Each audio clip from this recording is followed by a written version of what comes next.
설교 제목은 공식 파괴입니다. 공식 파괴. 어떤 공식이 파괴가 되었을까? 오늘 두 사람이 등장하는데 회당장 누구예요? 야이로라 하는 사람과 그리고 12년 동안 혈류병에 걸려있던 여인이 등장하는데 두 사람 다 예수님의 발 앞에 엎드립니다. 그죠? 22절 끝에 가시면 엎드렸다는 표현이 나오죠.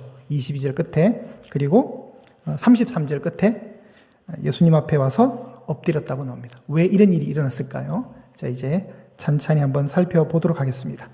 자, 우리가 읽은 마가복음 5장은 이제 다시 어디로부터 와야 되냐면 예수님의 그 씨 뿌리는 비유가 있었고, 어느 날 갑자기 예수님이 저편으로 건너가자 해서 배를 타십니다.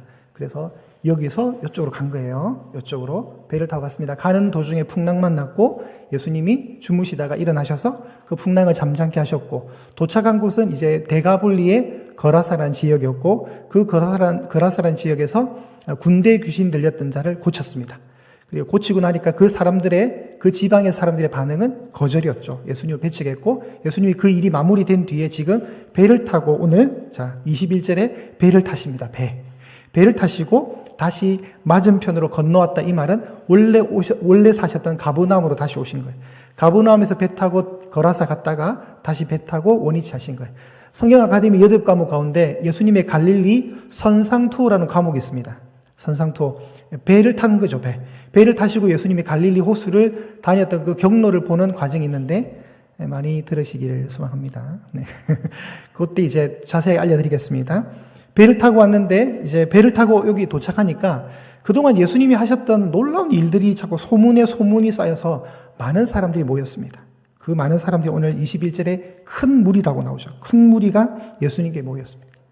그런 땐 찰나에 22절에 회당장 야이로라는 사람이 와서 예수님 앞에 무릎을 꿇습니다. 간곡히 구하면서 내 어린 딸이 죽게 되었으니까 내 어린 딸 좀 살려주십시오. 그래서 예수님이 그래 알겠다고 같이 가시는 도중에 뭔가 하나가 꼬이기 시작합니다. 이 사람은 지금 급한데 시간을 지연시키는 어떤 일이 일어난 거죠. 그 일이 바로 12년 동안 혈류병을 앓았던 여인이 지금 굉장히 빠른 속도로 뭔가 일이 진행돼야 되는데 마치 방해하는 세력처럼 등장해서 시간이 지연됩니다. 시간이 지연되면서 회당장 야이로의 딸은 결국 죽게 됩니다. 그런 상황입니다. 자, 5장 전체를 보셔야 됩니다. 5장 전체를 큰 시야 속에서 딱 보면 분위기가 어떠냐면, 자, 5장 1절에 거라사 지방에서 군대 귀신 만났잖아요. 그리고 오늘 본문에 이제 12년 동안 유출병을 앓고 있는 여인이 나오잖아요. 그리고 회당장 야이로에 따른 죽잖아요. 그러니까 5장을 이끄는 전체 분위기 3개의 단어가 나옵니다. 띄워주십시오. 뭐죠? 귀신, 피, 시체입니다. 요약을 해보면. 그렇죠. 이게 5장 전반적으로 흐르지만, 그러나 이 모든 사항들이 다 반전이 됩니다. 반전. 어떤 반전이 일어납니까? 예수님 때문에 귀신도 어떻게 되죠? 귀신 들렸던 사람이 회복되고, 피를 흘리던 여인이 고침을 받고, 죽었던 여자아이가 살아나는 이야기. 전부 예수님으로 인해서 회복의 이야기가 다 일어난다는 거죠. 그래서 우리는 흔히들 그러죠. 출애굽기의 출애굽은 단순히 이스라엘 백성들이 이집트를 탈출한 이야기가 아니라 그건 영적으로 뭐예요? 우리도 예수님을 만나기 전에는, 하나님을 모를 때는 우리가 어디에 속한 거예요? 영적 애굽이라는 곳에 흑암의 권세 아래 놓여서 400년간 고난을 당하는, 마치 묶여있는, 족쇄로 묶여있는 어떤 불편함 속에 우리가 흑암의 권세 아래 놓였다는 거죠. 그죠? 그런데 구약의 출애굽 사건을 통해서 우리가 장차 예수님을 통해서 우리의 영적인 출애굽이 일어난다는 걸 보여주는 것이 출애굽의 전체 이야기입니다. 오늘도 새로운 출애굽의 이야기가 다 일어나는 거예요.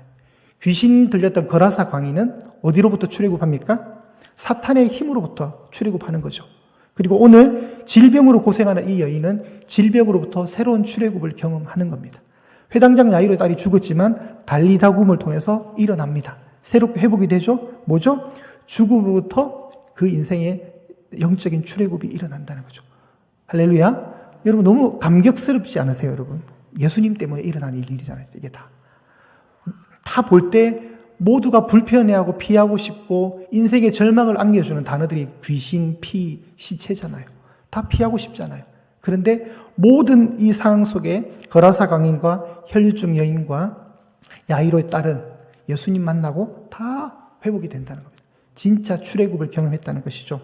오늘 본문은 그래서 지난번에도 제가 알려드렸는데 야이로의 딸을 고치러 가다가 혈류증 여인을 만나게 되고 그 일이 해결되고 난 뒤에 다시 야이로의 딸에게 가는 거죠. 그래서 이 상황들은 다음 페이지 목사님 샌드위치 기법이랍니다. 야이로의 딸이 나오다가 갑자기 혈류증 여인이 사이에 끼어들고 갑자기 이제 그게 해결되고 나서 야이로의 딸이 다시 이야기가 나오죠. 그러니까 뭐예요? 딱 구조가 뭐예요? 샌드위치죠. 그럼 진짜 중요한 건 뭐죠? 혈류증 여인 사건이 중요한 거예요. 이 혈류증 여인의 사건은 왜 중요합니까? 믿음 때문에, 믿음 때문에. 믿음이. 그래서 예수님도 34절 끝에 한번 보실까요? 34절 끝에 예수께서 이르시되 딸아, 내 믿음이 너를 구원하였다 얘기하잖아요. 결국 믿음이 우리에게 요청되는 것이 믿음이라는 거죠. 샌드위치 구조로 딱 되어 있습니다. 자, 예수님은 접촉을 하셨습니다. 다음 페이지 목사님.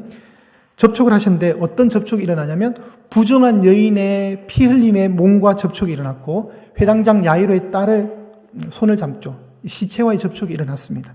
그리고 시한부적인 질병으로 인한 죽음이 왔다면 이제 치유불능의 질병, 시한부의 질병과 그 다음 목사님 엔터 치시면 돼요. 시한부적인 질병과 치유불능의 질병이 이렇게 맞닿아 있고요. 그 다음은 회당장 야이로는 예수님께서 공개적으로 도와달라고 간청을 하고 있고 여인은 어떻게 합니까?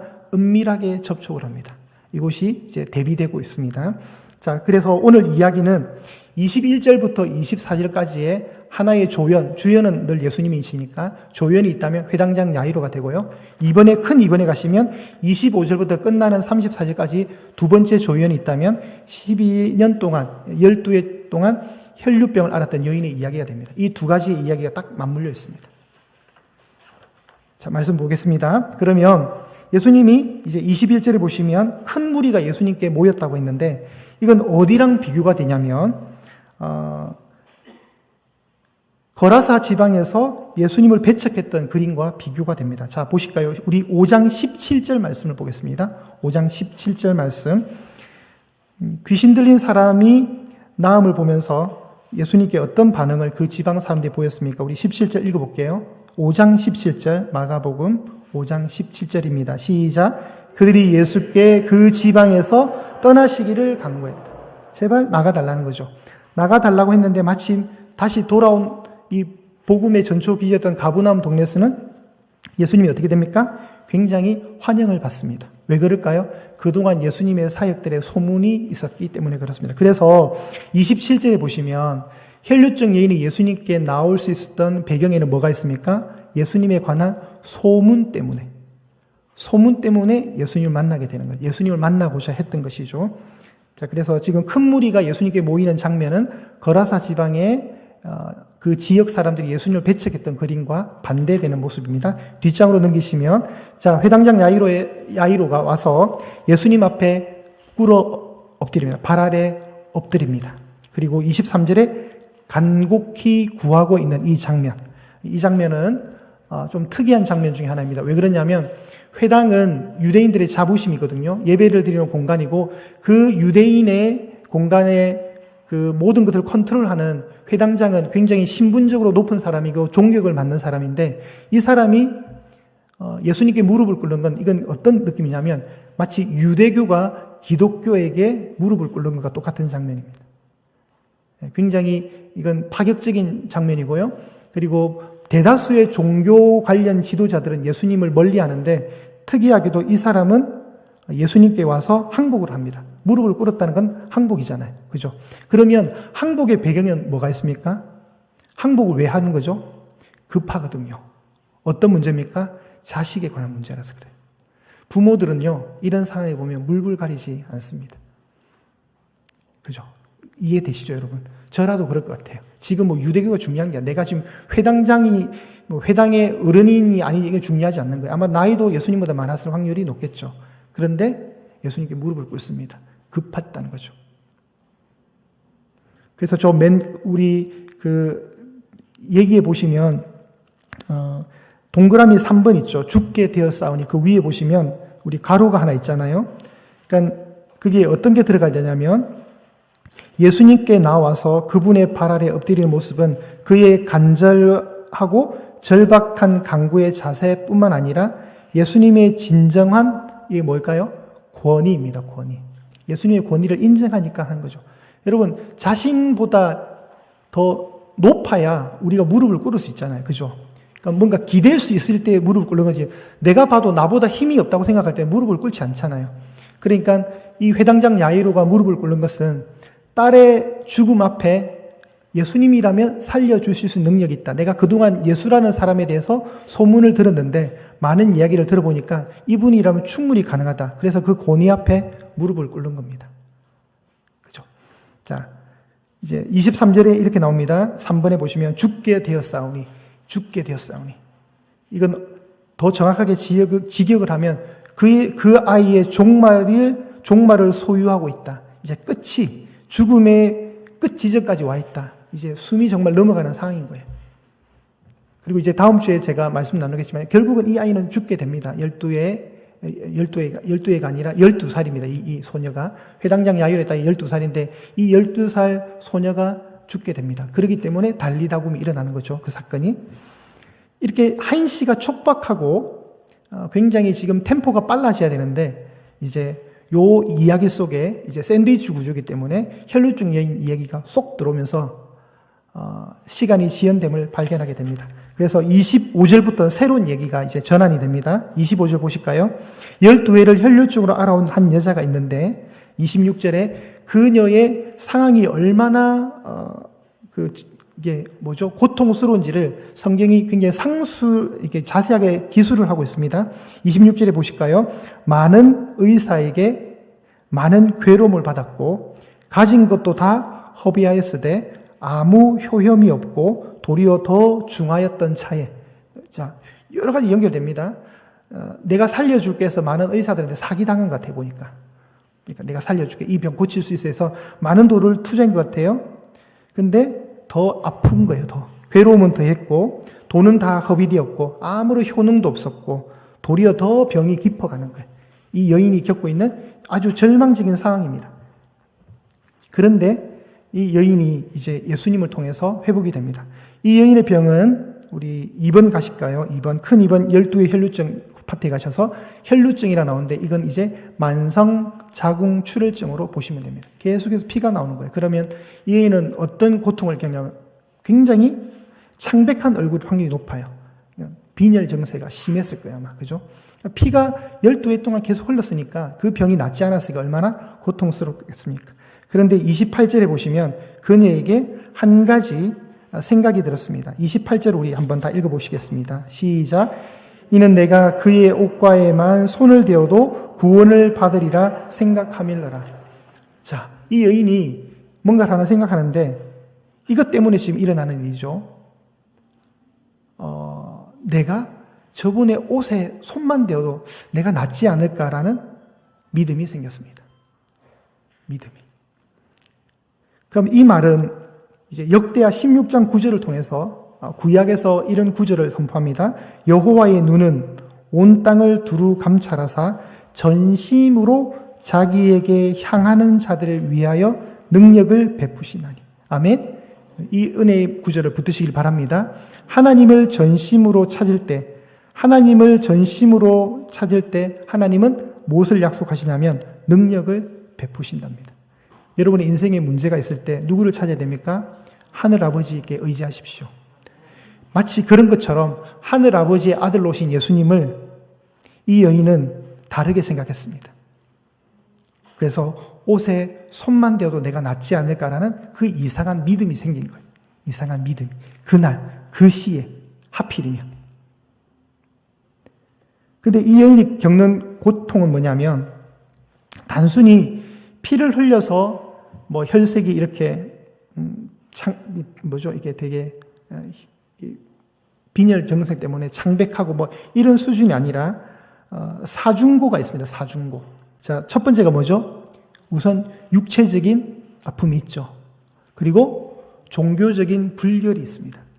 그리고 경제적인 궁핍이 있습니다. 다 돈을 날렸기 때문에. 그리고 사회적 고립이 있습니다. 요 이제 앞에 거 띄워주십시오. 그래서 제가 요렇게 체크한 걸 잘 보시면 레위기 15장 2절과 레위기 15장 11절과 민수기 5장 2절을 보시면 됩니다.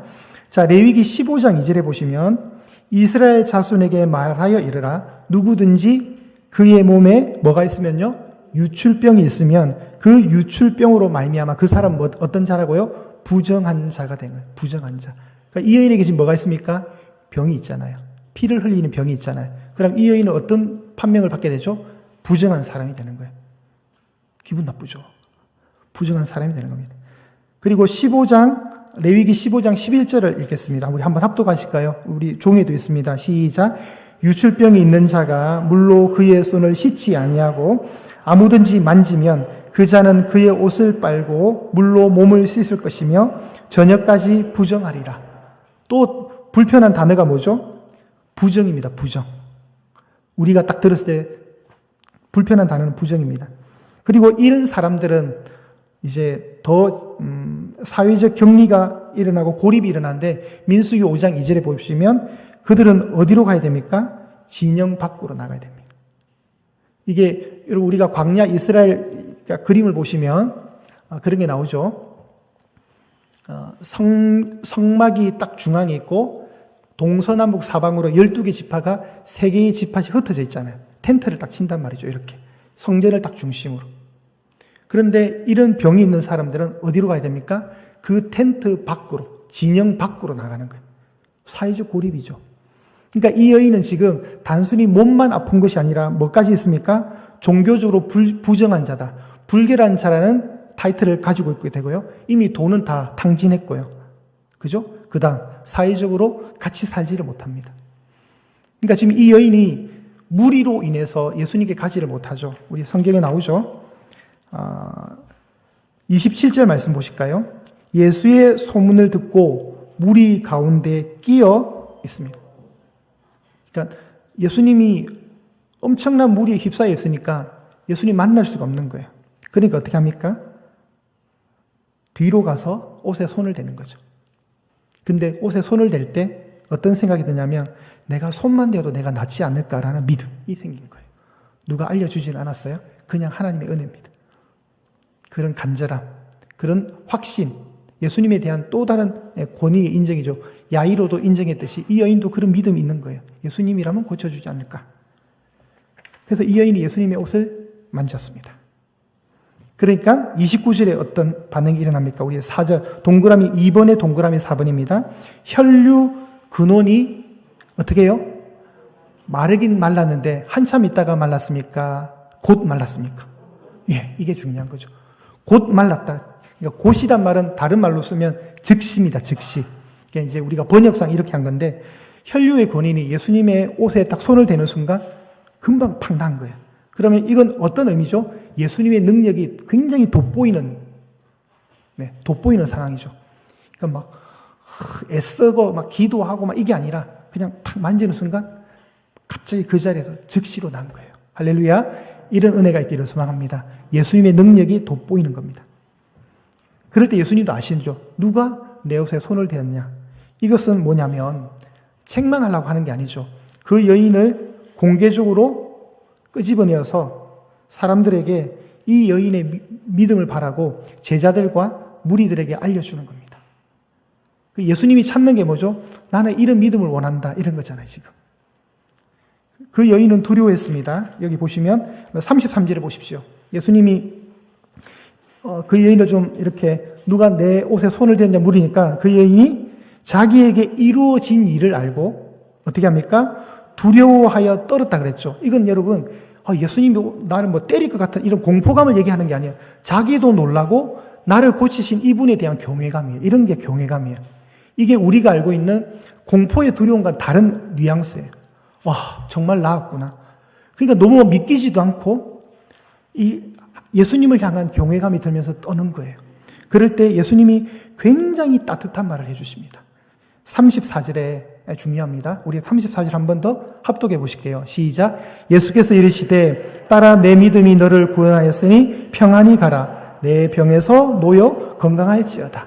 예수님의 첫 마디가 뭐예요? 첫 마디가 그렇죠. 아멘.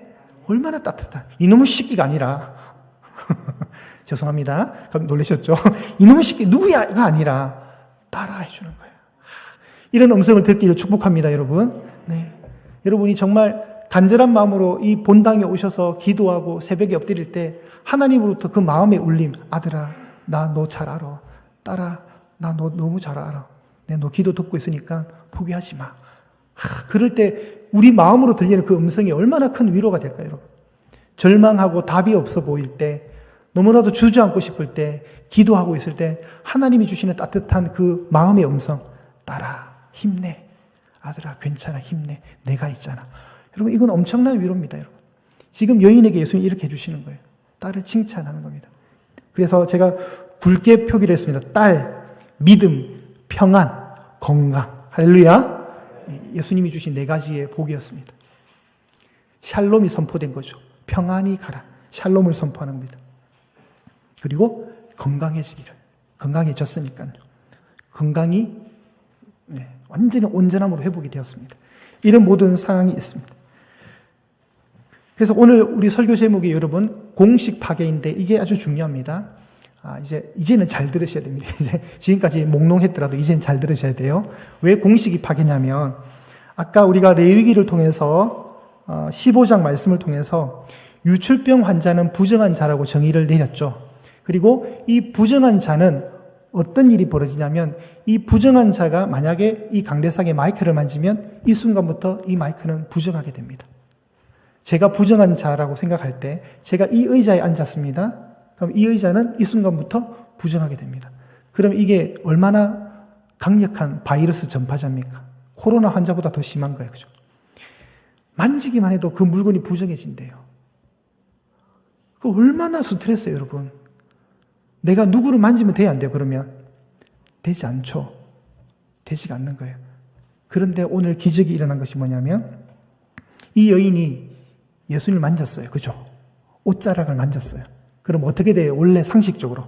공식대로 가면 어떻게 돼야 돼요? 예수님이 부정하게 돼야 돼요. 이게 공식이에요, 공식. 이게 율법의 공식이란 말이죠. 그런데 오늘 설교 제목이 뭐예요? 공식이 파괴되잖아요. 어떤 일이 일어났습니까? 이 여인이 예수님을 만지면 예수님이 부정하게 되는데 거꾸로 이 여인이 정하게 되었습니다. 할렐루야. 이것이 공식의 파괴입니다. 이 여인이 정결하게 된 거예요. 그래서 그 어떤 부정함도 예수님의 정결함을 손상시킬 수 없었습니다. 이게 파괴입니다. 이제 율법을 능가하는 은혜의 시대 속에 온 거예요. 여러분, 부정과 부정이 만나면 어떻게 될까요? 부정하게 되죠. 그죠? 부정함과 정결함이 만나면 어떻게 돼요? 부정하게 돼요. 그렇죠, 여러분. 여러분, 깨끗한 물이 있고 잉크가 묻어있는 물이 있어요. 둘이 섞으면 어떤 물이 돼요? 여전히 더러운 물. 그만큼 여러분 부정은 힘이 막강하단 말이죠. 그런데 그 공식이 깨지는 거예요. 정결함과 정결함이 만나야 정결하게 되는데 정결함과 부정함이 만나면 이게 정결이 이기지를 못해요. 부정이 힘이 더 세요. 그런데 오늘 이 공식이 깨진 거예요. 부정한 여인과 정결한 예수님이 만났는데 예수님이 이 부정을 확 덮어버린 거예요. 그냥. 할렐루야. 이 은혜를 믿으시길 바랍니다. 이게 예수님의 능력이세요. 예수님은 오염당하지 않았다는 거예요. 이 예수님의 정결함의 거룩의 역사가 그 능력이 이 여인에게 도로 온 거예요. 오히려. 여인에게서 나가는 부정함이 아무런 힘을 발휘하지 못하고 예수님의 그 거룩함이 이 여인에게 와서 여인이 깨끗하게 고침을 받은 겁니다. 그래서 공식 파괴가 되는 겁니다. 그러니까 보십시오. 공식 파괴해서 적용해 가시면 정결이 오히려 깨끗함이 전염이 된 거예요. 할렐루야. 이것이 예수님의 은혜입니다. 자, 율법과 믿음을 그 위에 비교를 좀 했습니다. 율법은 질병의 전염을 어떻게 하냐면 방어만 할 수 있는 소극적인 역할입니다. 이거 하면 안 돼. 이런 거는 피해야 돼. 이게 율법입니다. 그런데 믿음은 뭐죠? 믿음은 질병을 치유할 수 있는 적극적인 역할을 합니다. 그 샘플이 바로 오늘 혈류증 여인의 모습입니다. 이 여인에게 지금 뭐가 있습니까? 믿음.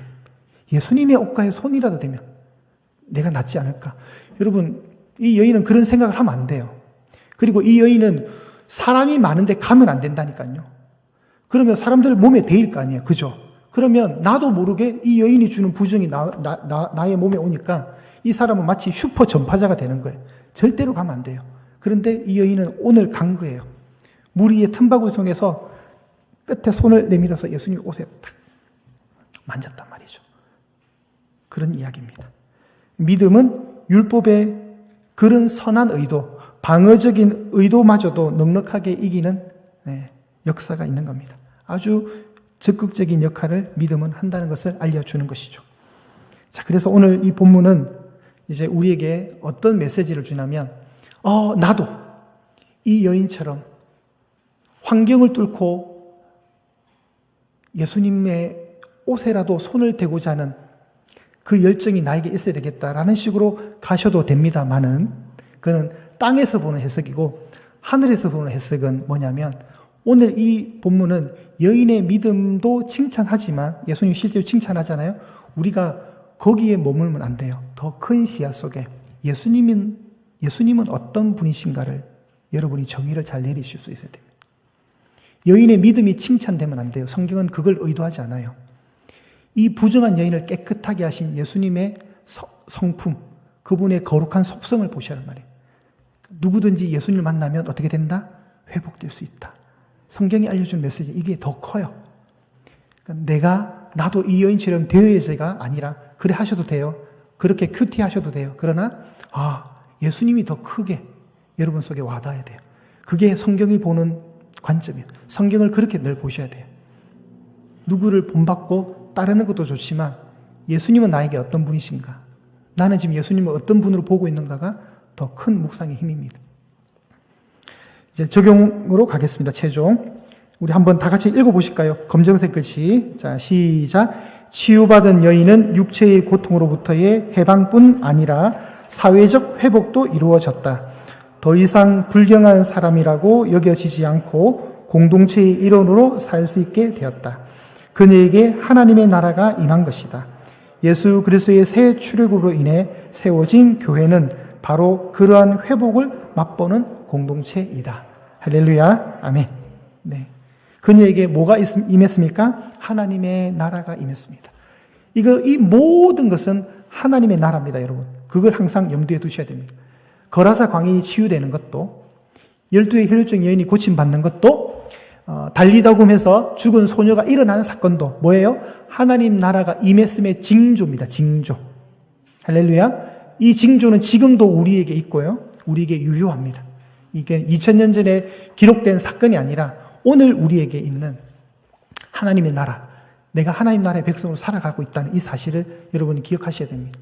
이건 별개로 해석하는 것이 아니라 하나님 나라가 여전히 내 삶 속에도, 우리 예향교회 안에도 있다는 것이죠. 이 여인은 이제 육체적 아픔에서 고침받은 것뿐만 아니라 뭐죠? 사회적인 공동체의 회복, 그죠? 다시 가족에게 갈 수 있는 회복. 이게 더 이상 부정한 사람이라고 여기지지 않는 이제 정회원 멤버죠. 이제 공동체의 소중한 멤버가 되는 겁니다. 이 모두는 예수님이 허락하신 새 출애굽의 징조이자 새 출애굽의 결론이자 결과입니다. 여러분, 우리는 모두 구원을 받았습니다. 영적 출애굽을 다 경험했습니다. 이 사실 앞에 감격하십시오. 여러분에게 왔던 공식의 파괴의 은혜가 있습니다. 여러분은 다 부정했고 저도 부정했고 다 모두 부정했는데 나의 부정이 예수님의 정함으로 덮어버렸습니다. 그래서 사망이 없습니다. 사망아 너의 이김이 어디 있느냐. 사도 바울이 사망을 조롱하잖아요. 그죠? 사망아 네가 이겼어? 한번 증거를 대봐봐. 사망을 이길 수 없었는데 사도 바울이 복음을 알고 나서 어떻게 돼요? 부활하신 예수님의 그 복음 속에 사망을 조롱합니다. 사망아 너의 이김이 어디 있느냐. 없다는 거죠. 너는 끝났다는 거죠. 그 엄청난 조롱함이, 조롱할 수 있는 실력이 우리에게 있는 줄을 믿으시길 바랍니다. 성도는 죽음 앞에 의연합니다. 그렇죠. 그래서 장례식 가서 보면 참 역시 기독교가 맞다. 기독교가 이긴다라는 사실을 참 많이 경험하게 됩니다. 집례를 많이 해봐도 죽은 사람 앞에 가서, 그리고 그 유족들 앞에 가서 뭐로 위로하겠습니까? 하나도 위로할 수 있는 거 없습니다. 근데 성도일 때는 위로할 수 있습니다. 그죠? 예수님이 이따가 돌아가신 분은 그리고 그 가족들에게는 위로할 수 있는 힘이 있습니다. 왜냐하면 우리는 사망을 조롱할 수 있는 실력자들이기 때문에 그렇습니다. 이 영적 출애굽 앞에 우리가 또 한번 감격하셨으면 좋겠고, 모든 것을 회복시키시는 예수님의 능력 속에 여러분이 더 집중하는 은혜가 있기를 간절히 소망합니다.